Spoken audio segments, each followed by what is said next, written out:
So the Quran is saying, obey the Bible. But the Bible says, nope, no more revelation. It's done.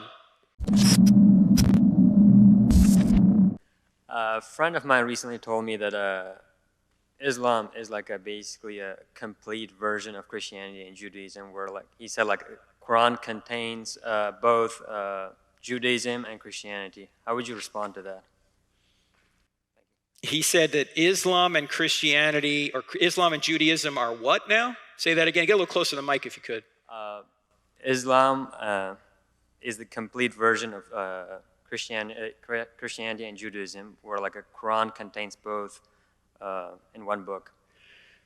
I would first ask, what do you mean by that? And then how'd you come to that conclusion?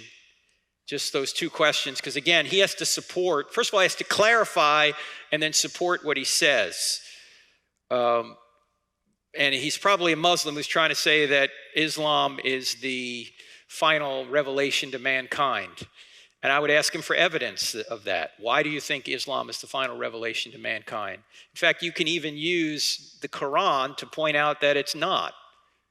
Because in the Quran, chapter 5, verse 68, and in other places, Surah 5:68, it's a chapter, it says, O ye people of the book. Who are the people of the book? Christians and the Jews. You have no ground to stand on unless you stand on the law and the Gospels. In other words, the Quran tells Christians and Jews to obey the Old Testament and the New Testament, the law and the Gospels. Now, if we go back to the Old Testament and the New Testament, it leaves no room for the Quran. So the Quran is saying, obey the Bible.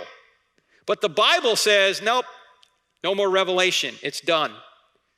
So if the Quran is saying obey the Bible, then the Quran is false. Or Islam is false, I should say, right? If the Quran is telling Christians and Jews to obey the Bible, and as Muslims will say, it's been corrupted, the Quran is also false. In other words, this is called the Quranic dilemma.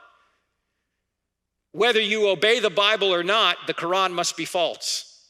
Because if the Bible's true, the Quran is false. If the Bible's false, the Quran is telling you to obey a false document. So it's false both ways, at least in that point. Now, my friend David Wood, who's a brilliant apologist to Muslims, in fact, he helped bring Nabil Qureshi to faith. I don't know if you've ever heard that name, Seeking Allah, Finding Jesus. If you go to his website, Acts 17 Apologetics, and type in the Quranic dilemma, you will see a 7-minute video on this that I think is pretty airtight. So you might want to show him that video if he's open to it. You might want to ask him, if Christianity were true, would you become a Christian? Or if Jesus rose from the dead to prove he was God, would you follow him? See what he says.